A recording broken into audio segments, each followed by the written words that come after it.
Hello friends, welcome to flashback. मैं हूं संजीव श्रीवास्तव और इस प्रोग्राम में मैं सुनवाता हूं आपको अपने कुछ पुराने इंटरव्यूज़, लेकिन ऐसे लोगों के साथ जो आज भी बहुत रेलेवेंट हैं, बहुत पॉपुलर और लोकप्रिय हैं।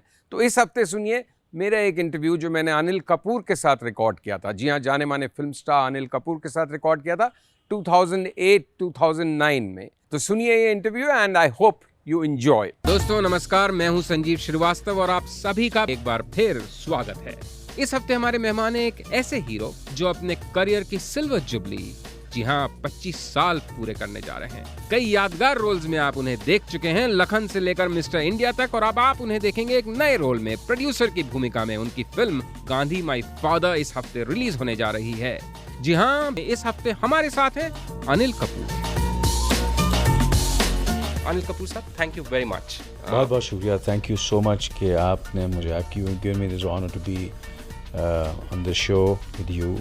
संजीव साहब से बात करके मुझे बहुत खुशी हो रही है और बहुत ही I am really very grateful to you that आपने मुझे इस लायक समझा कि मैं यहाँ आपके सामने ये शो कर सकूँ। सर अब आप प्लीज़ ऐसे हमें इस तरह की बातें करके शर्मिंदा नहीं करें, क्योंकि मॉडेस्टी बिल्कुल वर्च्यू नहीं होनी चाहिए, ना हमारी ना हमारे गेस्ट्स की।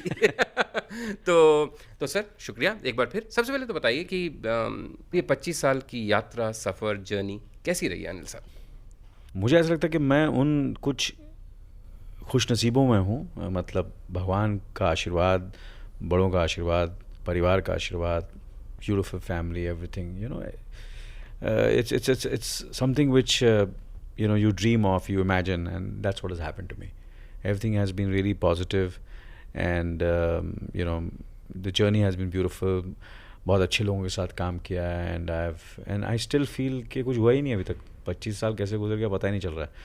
And I feel the journey has just begun. I still feel, you know, when you, जब आपको कुछ चीज़ करनी है तो फिर दिल से कीजिए। आप प्रेस कॉन्फ्रेंस में आए, आप इंटरव्यू कर रहे हैं तो उसे दिल से कीजिए। आप you can not do, you know, मैंने देखा है कि कुछ लोग आते हैं या फिर यू नो इंटरव्यूज़ पे एंड मैं उनको देखता हूँ एक्टर्स को, और as if they doing you a favour.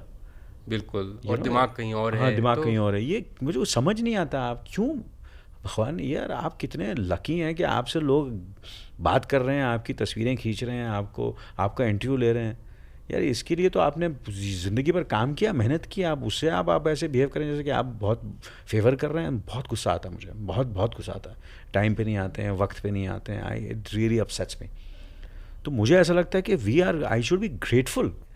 तो अनिल कपूर, ये इतनी क्लैरिटी ऑफ थॉट ये क्या शुरू से थी या धीरे धीरे डेवलप हुई है? क्योंकि मुझे अभी भी ध्यान है जब वो 7 दिन हमने देखी थी तो एक बहुत इनोसेंट सा लड़का दिखा था, जो थोड़े दिनों बाद ही एकदम से, मैं पिक्चरों के नाम शायद मुझे ध्यान नहीं रहेंगे, लेकिन मेरी जंग जिसके अंदर अमरीश पुरी के ऑपोजिट आपने एक बड़ी ज़बरदस्त लॉयर की भूमिका निभाई थी, या मशाल, या जिसमें दिलीप साहब थे, और बहुत सारी फिल्में थी उन दिनों, और उसके बाद एकदम कहीं टपोरी टाइप रोल्स भी करने लगते थे। कर्मा, अंदर बाहर, तेजा, हाँ, राम लखन टाइप वाला, किशन कन्हैया, ये जो सारे डिफरेंट किस्म के रोल्स करते थे, तो इसमें कोई दिक्कत नहीं होती थी कि एक सेट से दूसरे सेट पे, क्योंकि अब तो कई शिफ्टों में काम करते थे आप?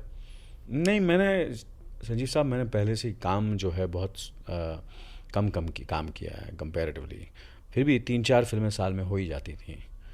बट मैं जैसे कि जब मैं when I go abroad and when I meet these international stars, international film makers, producers, जो उनसे मुलाकात होती है, उन लोग ताज्जुब करते हैं कि हम लोग 3-4 फिल्मों में एक साथ कैसे काम करते थे या काम करते हैं, और अच्छा काम करते हैं। So you know, we Indians are very skilful people, you know, multi skilled. तो शायद because I am an Indian and you know, and I am proud to be an Indian, so that is one of the reason that I could do everything in one shot sometimes. लेकिन सच बताइए कि इन सब, और ये बहुत ही unfair सा question होता है किसी भी आर्टिस्ट के लिए, लेकिन इन सब किरदारों में सबसे नज़दीक एक्चुअल अनिल कपूर के कौन सा रहता था? इनोसेंट वाला कि स्ट्रीट स्मार्ट या angry young man type? Because you followed Amitabh Bachchan and according to many in the 80s you surpassed him in his own kind of mould, angry young man होने के वाले उसमें। तो इन सब में आपका सबसे नज़दीक कौन सा था दिल के? सबसे पहले तो I never surpassed him, let me be very very honest, and I am not trying to be modest, because I feel he is one of our greatest actors, and to be honest with you, yes, I did a few scripts which were originally written for him, yes, because Meri Jung should have been one of them. मुझे मेरी तो वो जंग- film देख के लगता था कि ये यार अमिताभ बच्चन की नहीं, नहीं, पिक्चर में अनिल हाँ, कपूर यार। साहब हैं और इतना बढ़िया कर ये रहे हैं। ये फिल्म पहले वो करने वाले थे, अमिताभ साहब करने वाले थे, और जब मैंने की फिल्म मिस्टर इंडिया भी वो करने वाले थे, और mister India, but I definitely gave my own interpretation to the role. और उसके बाद फिर काफ़ी फिल्में जावेद साहब ने लिखी जो हमेशा अमित जी के लिए लिखते थे, फिर यश जी के साथ काम किया जो हमेशा अमिताभ जी के साथ काम करते थे। तो definitely there was bound to be comparison and all those kind of things and all, but I took it very lightly and very serious. I took it as a compliment कि एटलीस्ट यहाँ तक तो पहुँच गए भाई लोग, मुझे उनके साथ भाई उस दशक के तो आप सबसे बड़े स्टार, चाहे हम किसी नंबर सिस्टम में माने नहीं माने, लेकिन अब थे ही। नहीं नहीं, ऐसा नहीं है। You know I have had a very very you know, मैं जब माई वाइफ्स नेम है सुनीता, हमें कभी मालूम ही नहीं था, आज भी पता ही नहीं था कि कब फिल्में सुपर हिट होती थी, कब मैं काम करता था। मैंने सिर्फ काम करता गया, मुझे मालूम ही नहीं 80s में बहुत ज़बरदस्त थे या 90s में या 2000 में। I just don't even recollect, और I just know, I am just enjoying every moment of it. I just kept on working. I just kept from going from one film to the other, one role to the other, one journey to the other, one aspect of life, one aspect of family life, one aspect of professional life. I just kept on going in a very, very positive manner. I never really looked back. Mine has been a very, very, very steady kind of a positive and a steady career graph, where हर एक साल 1.5 साल में मैंने कोई बड़ी picture दे ही picture blockbuster दे ही थी मैंने। बिल्कुल सही बात। कभी यू नो एवरी 2 years, कभी 1 साल में, कभी 2 साल में कोई ना कोई ब्लॉकबस्टर आ ही जाती थी। कभी ऐसी कंट्रोवर्सी नहीं हुई कि कोई प्रॉब्लम हो रहा है या केसेस हो रहे हैं या मैं जेल में जा रहा हूँ या मुझे किसी ने कुछ प्रॉब्लम हो रहा है, ये या बीवी ने छोड़ दिया है या कोई गर्लफ्रेंड हो गई है, ये हो गया, वो लफड़ ये हो रहा है, सब प्रॉब्लम हो रहा है। By the grace of God in this it has never really happened. It's been just a great journey. हम इन सब विषयों पे अभी बात करेंगे। आपकी पत्नी का नाम लिया आपने, सुनीता का, उनके बारे में, आपकी फैमिली का, आपके ज़बरदस्त करियर ग्राफ का। तो आगे बढ़ें अनिल कपूर साहब, उससे पहले अपनी पसंद का कोई गाना बताएं प्लीज़। सबसे पहले तो मैं आपको मेरा फेवरेट गाना है फिल्म ब्लैकमेल, सुनीता का नाम लिया। तो ये गाने सुनते सुनते मुझे उनसे I fell in love with my wife who was my girlfriend. उस गाने को मैं थोड़ा गुनगुना भी सकता हूँ अगर आप प्लीज़ सर, ये तो हमारी खुशकिस्मती होगी। पल पल दिल के पास, पल पल दिल के पास तुम रहती हो। वाह जी वाह। हमारे तो एक सवाल था कि अगर आप फिल्मों में एक्टिंग नहीं करते तो ऑल्टरनेट प्रोफेशन क्या चुनते, तो उसकी कुछ झलक तो दी आपने। प्लेबैक सिंगिंग कर सकते थे। मैंने अगर मैंने आज जब मैंने रियाज़ करता था मैं, और मैं जब संगीत सीखता था, मैं सिंगिंग सीखता था, मैं अगर मैंने आज तक रियाज़ किया होता तो डेफिनेटली जितने कलाकार जो सिंगिंग करते हैं आजकल, जिन्होंने गाने गाए हैं, उनसे तो बेटर गाता। क्या बात है अनिल कपूर साहब, बहुत ही खूबसूरती से आपने गा के सुनाया इस गाने को। अनिल कपूर साहब, बहुत ही खूबसूरती से आपने थोड़ी देर पहले गाना गा के सुनाया था, पल पल दिल के पास तुम रहती हो। तो क्या म्यूजिक का शुरू से शौक है, रियाज वगैरह करते थे आप? हाँ, रियाज़ करता था मैं मोस्टली। तो अगर आप देखेंगे मेरी फिल्म, आपने वो 7 दिन देखी होगी, तो उसमें मैं एक म्यूज़िक डायरेक्टर बनने आता हूँ और हारमोनियम मेरे हाथ में हमेशा मैं harmonium, I just keep on playing the harmonium. गाँव का लड़का शहर आया। You were seeing that I was very comfortable with the harmonium. And आप तो बात कर रहे हैं वो 7 दिन के, which released in, I was shooting in 1982 में उसकी शूटिंग कर रहा था। तो 78 से 76, 77, 78 में मैं, छोटे इकबाल साहब हैं, बहुत म्यूज़िक डायरेक्टर थे, उनसे मैं म्यूज़िक सीखता था, और गज़ल, नज़म, गीत मैंने काफ़ी सीखे हैं उनसे, सेमी क्लासिकल। और उससे पहले जब मैं स्कूल में था 7th स्टैंडर्ड में, मतलब मैं होऊंगा कुछ मेरे ख्याल से 12, 13, 14 साल का, तो मुझे याद है कि मैंने एक फ़िल्म थी तू पायल में गीत, और मुझे पता चला कि उसमें एक रोल है, शशि कपूर के बचपन का रोल है। तो बिना मैंने अपने परिवार को बताए मैं उसके ऑडिशन करने गया, और ऑडिशन में मैं पास हो गया, और I was selected to do the film to play Shashi Kapoor's young Shashi Kapoor. और उसमें था कि मुझे, क्योंकि फिल्म का नाम था तू पायल में गीत, तो उसमें मुझे सितार बजाना था। तो मैंने बोला सितार तो मैंने कभी बजाया नहीं, देखा भी नहीं है। तो जो डायरेक्टर थे उनके, और उन्होंने कहा कि यहाँ एक बांद्रा में, मैं चेंबूर में रहता था, बांद्रा में है गुरुजी हैं जो सितार सिखाते हैं। तो मैं बोला मैं सितार सीखना चाहता हूँ, क्योंकि मैं अगर जब आऊँगा सेट पर तो अगर मुझे सितार बजाना नहीं आता तो बड़ा ऑड फील होगा। तो मैं बस पकड़ के चेंबूर में, when I was 13-14 years old, 7 साल में क्या उम्र होती है आदमी, तो उस वक्त भी मैं कुछ मेरे ख्याल से एक महीने सितार सीखने गया, और वहाँ उस फिल्म में सीन था जहाँ मैं सितार बजाता हूँ। तो that passion to do things correctly is there. और एक कमिटमेंट और discipline. No, it's not. It sounds very boring for others. नहीं, but like it is also very boring to say कि भाई there are no shortcuts to success. Success, yeah. So yeah, सच्ची बात है ना? सच्ची बात है। तो but I don't know. I enjoyed all these things. मैंने उतनी सीखी कि मैं जब स्क्रीन पर स्विमिंग करूँ या हॉर्स राइडिंग करूँ, लोगों को लगना चाहिए कि इसको हॉर्स राइडिंग आती है, इसको मोटरसाइकिल चलाना आता है, इसको सितार बजाना आता है, इसको हारमोनियम बजाना आता है। Never become an expert, but everything. Plane rocket तो नहीं उड़ाया ना किसी फिल्म में आपने? No, everything but the focus was acting. मेरे पास ये सारी चीज़ें मैं सब सीखूंगा, but focus will be acting. So that I make this as my material preparation, सब चीज़ें ये सब इसको मैंने, तो I kept on learning but keeping only acting in mind. Confusion कभी नहीं था। हाँ, कि स्विमर बनना है स्विमर बनना है या बिजनेसमैन बनना है या प्रोड्यूसर बनना है या डायरेक्टर बनना है या राइटर बनना है या कोई किसी कंपनी में काम कर या पायलट में, कुछ कन्फ्यूजन नहीं था। जब से सेंसेस में मुझे कुछ होश आया, जब से मैं सिर्फ एक्टर ही बनना चाहता था। अनिल कपूर साहब आगे बढ़ें प्लीज़, अपनी पसंद का एक और गाना बताएं।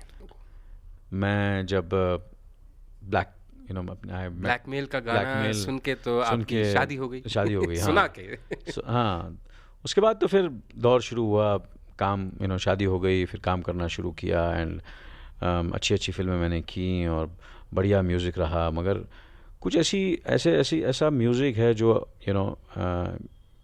मैंने कुछ ऐसी फिल्में भी की जहाँ मुझे ऐसा लगा कि यार इसका म्यूज़िक ही सब कुछ है, जैसे कि 1942 लव स्टोरी।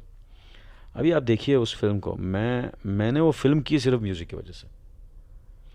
मैं फिल्म नहीं कर रहा था, विनोद चोपड़ा आया, उसका भाई आया, मैंने यार तू मुझे क्यों ले रहा है यार, मैं 3 बच्चे का बाप हूँ, 1942 लव स्टोरी, आप मुझे लव स्टोरी करने के लिए कह रहे हैं। लेकिन बिल्कुल रॉबर्ट रेडफोर्ड स्टाइल कैप लगाया था आपने ग्रेट गैट्सबी में, जो मैं बोला ये बैल्कनी में रोमियो एंड जूलियट की तरह वो सीन भी था कि वो सीढ़ियों से बैल्कनी में चढ़ता और सीन करता। मैंने यार बाकी सब तो कर लो, ये सीन कैसे करूँगा रोमियो एंड जूलियट का।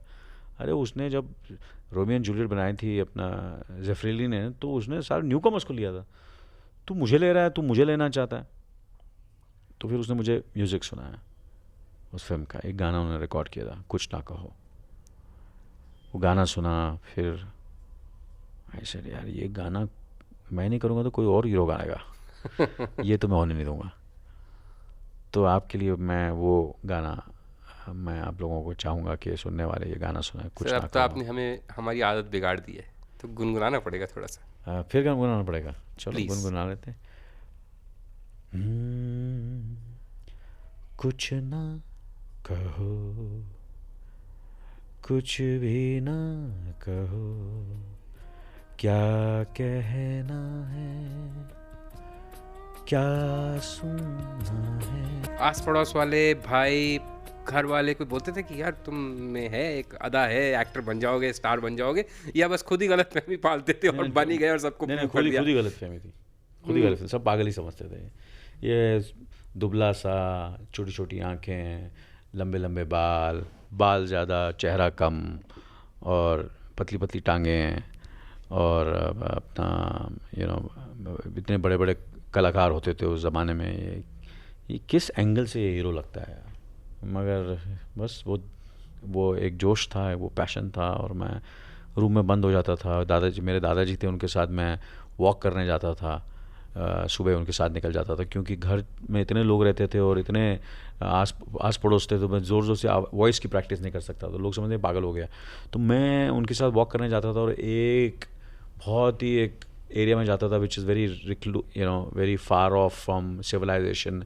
एक टैंकी थी, उस सीढ़ी टैंकी में मैं चढ़ के जाता था, कुछ इतनी ऊंची टैंकी थी, मेरे ख्याल से 8-10 माले की टैंकी थी, कि 8-10 माला चढ़ना पड़ता था सीढ़ी से, और वो टैंकी पे जाता था, टैंकी पे चढ़ता था और उस पे चढ़ के फिर ज़ोर ज़ोर से चिल्लाता था एंड वॉइस की प्रैक्टिस करता था। क्या बात है, बहुत ज़बरदस्त।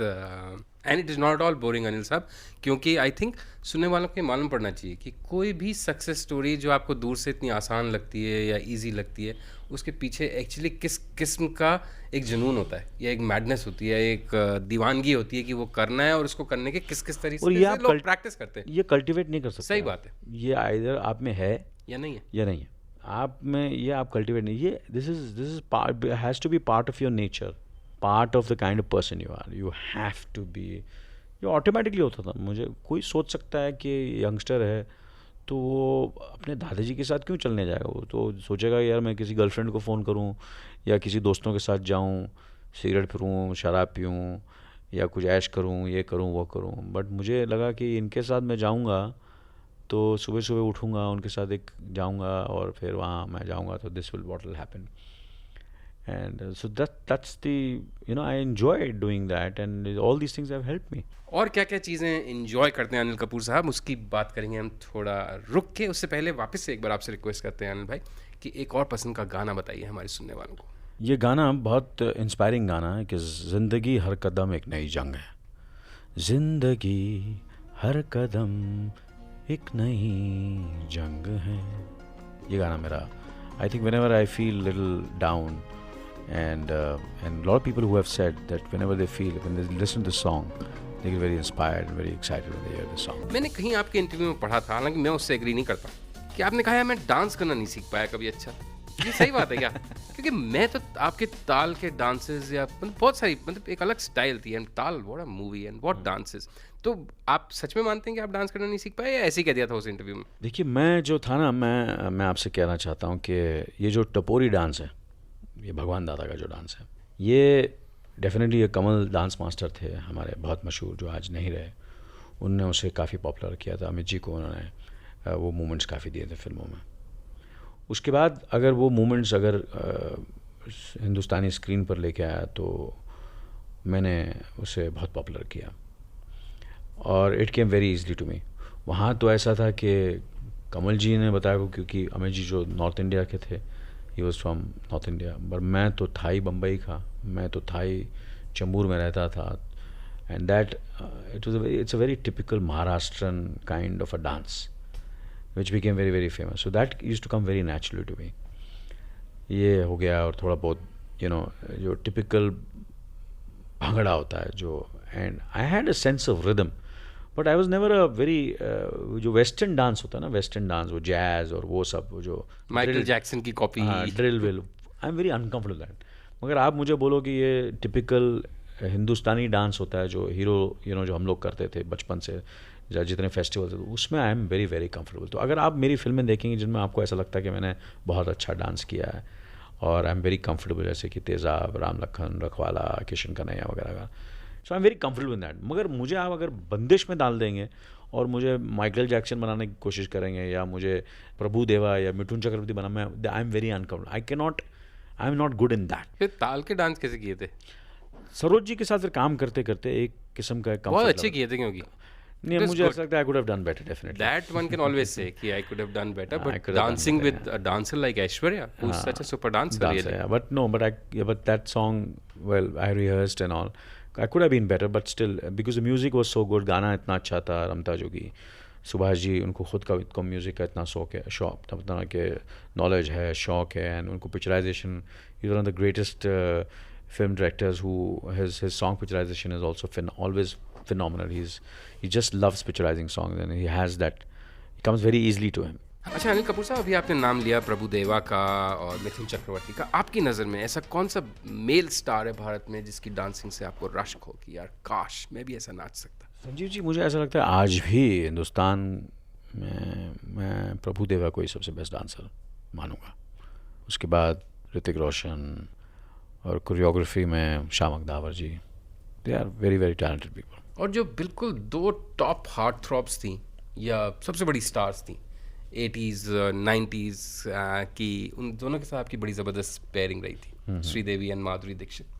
सो who was closer to your heart, let's put it like that? देखिए, मैंने माधुरी जी के साथ ज़्यादा काम किया। She is from Bombay, so I could relate to her, और काफ़ी सक्सेसफुल फिल्में भी हुई उनके साथ। And she started a career with me. It was the film Tezaab which really made her very very successful. 1 2 3 हाँ, दैट सॉन्ग। श्रीदेवी जी के साथ जब मैंने काम करना शुरू किया तो Sridevi was already a big star and I was the Upcoming one. One. So that was the difference in the equation. और उनके साथ भी मैंने बहुत काम किया, बहुत फिल्में की, काफ़ी अच्छी फिल्में भी की। And most landmark films are Mister India and Lamhe, both these films were landmark films. And ultimately she is married to my brother, so she is like my sister in law now. अगर आप कहेंगे dancers, जो मैंने आपको कहा था कि प्रभु देवा और Hrithik Roshan and Shiamak Davar, I would include in that list Madhuri and Sridevi also, और Sridevi and Madhuri, both super dancers. Super dancers. Female superstars में all time who is your favorite? Actresses में इतना मैंने कुछ कभी ऐसा ध्यान दिया नहीं। Actors भी दिया क्योंकि Actress बनना में होता। वो था, कोई फिल्म में कोई पसंद आती थी, कोई फिल्म में कोई पसंद आती थी। नरगिस जी का काम बहुत अच्छा लगता था, मधुबाला बहुत ब्यूटीफुल लगती थी, फिर उसके बाद मीना कुमारी जी भी अच्छी लगती थी। चलिए, आपको तंग नहीं करते, आपके दिल के नज़दीक चलते हैं। एक्टर्स में बताएं। एक्टर्स में, हाँ, ये बात कुछ हुई ना। दिलीप कुमार, राज कपूर, अमिताभ बच्चन, कमल हासन, नसरुद्दीन शाह, इन सब का काम मुझे बहुत पसंद है। और अभी जो एक हमेशा चर्चा होती है इतनी कि, तो अगर हम भी आपसे पूछें कि आपका फेवरेट खान कौन सा है, क्योंकि कई लोग इतनी खान्स की बातें करते हैं, आमिर, शाहरुख, सलमान की। So do you like any of them at all, और समबडी यू पर्टिकुलरली फैंसी, और नन ऑफ देम? देखिए, all three have got their own pluses and minuses. जो सलमान कर सकता है, जिस तरह वो लग सकता है स्क्रीन पे, he is got the best screen presence. His screen presence is magical, absolutely. The kind of commitment and sincerity and dedication Amir has got, honesty, is something which is phenomenal. And the kind of energy, the kind of charm, the kind of smile, eyes, warmth, Shah Rukh has got. These two I don't have. और current crop में actresses में कौन आपको लगता है सबसे ज़्यादा promising है, या सबसे ज़्यादा हैपनिंग है, या सबसे ज़्यादा खूबसूरत है? माधुरी के बाद if someone has really appealed to me is Kajol, Aishwarya Rai. There is something magical about them on screen. When they come on screen, they light the screen up. Rani, who has a beautiful smile, lovely eyes, and a good actress. Preeti has got her own charm, her smile, her dimples. Anil Kapoor साहब, आगे बढ़ें please, अपनी पसंद का एक और गाना बताएं। 1942 का जो म्यूज़िक था वो सिर्फ एक ही, उसके सारे गाने वो वेरी वेरी ब्यूटीफुल। तो उसका एक और गाना है जो मुझे बहुत पसंद है, एंड दैट इज़ एक लड़की को देखा तो ऐसा लगा। Brilliantly sung by Kumar Sanu. मुझे याद है कि कुमार सानू जब पहली बार, ये कुमार सानू का नाम मैंने सजेस्ट किया था, कि मैंने विदु को कहा कि यार इसको ले, कुमार सानू को। बोले कौन है यार ये? मैंने तू ले तो सही। तो बेचारा रिकॉर्डिंग के लिए आया, अपनी दाढ़ी वाड़ी में, शेव नहीं किया था उसने। तो सबसे पहले तो विदु ने बोला तू पहले जाके शेव करके आ, मेरा इतना खूबसूरत रोमांटिक गाना और तू दाढ़ी के साथ गाएगा। तो पुअर चैप कुमार सानू नया नया आया था उन दिनों में, तो जाके वो शेव करके आया, उसके बाद उसे रिकॉर्ड किया। एक और किस्सा ये भी है कि देखिए कभी कभी कैसा होता है कि विनोद के पास पैसे भी नहीं होते थे उन दिनों में, इतने पैसे नहीं थे कि वो फिल्म बना सके। When he had come to me, और पंचमदा थे, तो पंचमदा ने कहा कि विनोद चिंता मत कर। फिल्म पंचमदा ने अपने खुद के पैसे दे के फिल्म का गाना रिकॉर्ड किया था। ये पिक्चराइज किया था संजय लीला बंसाली ने, और मुझे याद है मेरा उनसे काफ़ी आर्ग्यूमेंट भी हुई थी, यार गाना मेरा है, मेल सिंगर मैं हूँ, गाने के लफ्ज़ हैं, लड़की को देखा तो ऐसा लगा, और तो सारे शॉट मनीषा कोइराला के ले रहा है, मेरे लिपसिंग मेरा होना चाहिए, तो उसके उनके वो मनीषा के शॉट क्यों ले रहा है? तो हम जो हीरोज़ होते हैं ना, वो we are very self centred, ego centric. हम चाहते हैं कि कैमरा हम गाएंगे, हम कैमरा हम पे ही रहना चाहिए। मैं गाना गा रहा हूँ, एक लड़की को देखा ऐसा लगा ये मनीषा कोइराला का शॉट क्यों आ रहा है? लड़के को दिखाना चाहिए, लड़के को दिखाना चाहिए। बट बाद में मुझे रियलाइज हुआ नहीं, he was right and I was wrong. तो सर इरशाद प्लीज गुनगुनाइए हमारे लिए। एक लड़की को देखा तो ऐसा लगा जैसे खिलता गुलाब, जैसे शायर का ख्वाब, जैसे वन में हिरन, जैसे चांदनी रात, जैसे नरमी की बात। आज के ज़माने में जब आज के ज़माने में क्या फिल्मों में या बाकी ज़माने में, पहले के ज़माने में भी यही होता था, इतना मुश्किल होता था, स्पेशली इन ग्लैमर इंडस्ट्री, एक रिलेशनशिप सस्टेन करके रखना और एक उसको मेंटेन करके रखना, तो why you never, how have you managed it, what's the secret? Secret of my what? Successful marriage, successful relationship, मतलब मैं क्या कहूँ, आपने अपनी सारी माफ़ कीजिएगा हरकतें छुपा के कैसे रख पाने में कामयाब रहे या करी ही नहीं? हाँ, ये करेक्ट है। छुपा के कैसे रखी, ये करेक्ट है आपने कहा।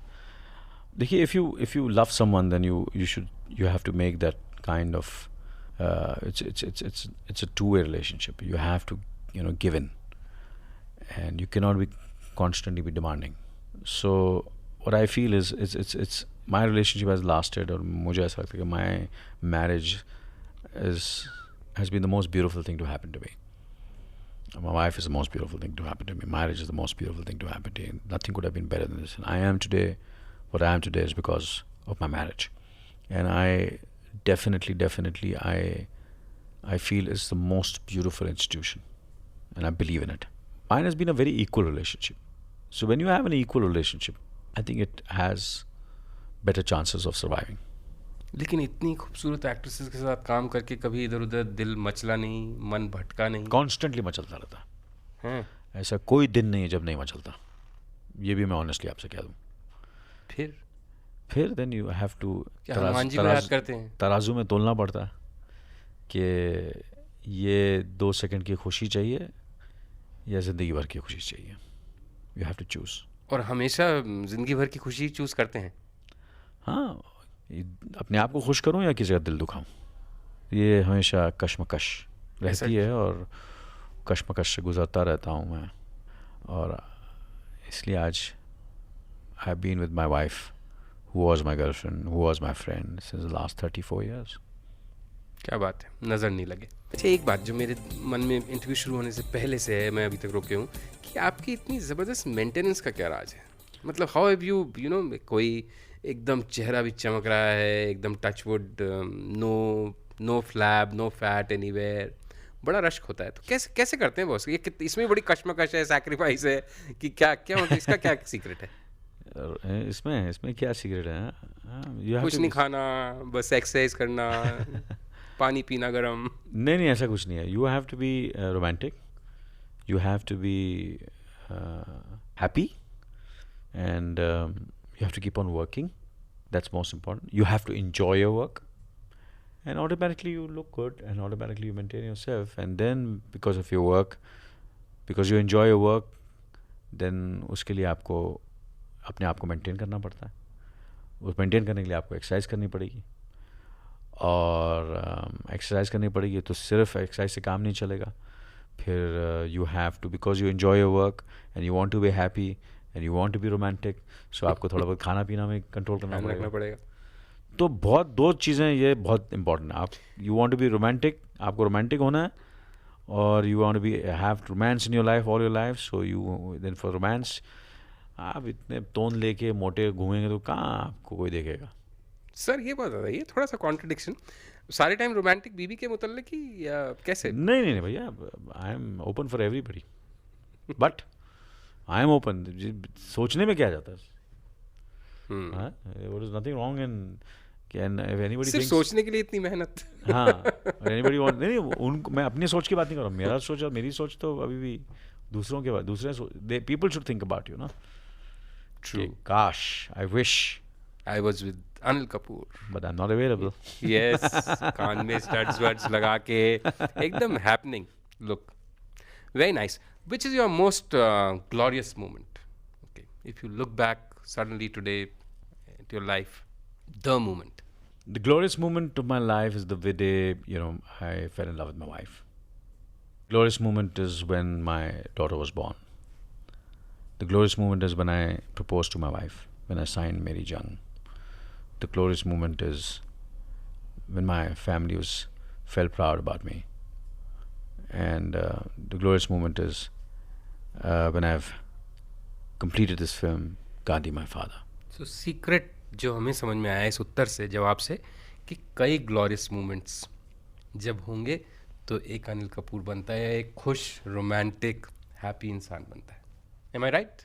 Absolutely. And unless you're a giver, you have to give. Then only you'll get. And what's your biggest regret? कोई ऐसी चीज कि काश मैं ये कर पाता या ये ऐसा होता, if only. No regret, no regret, no regret at all.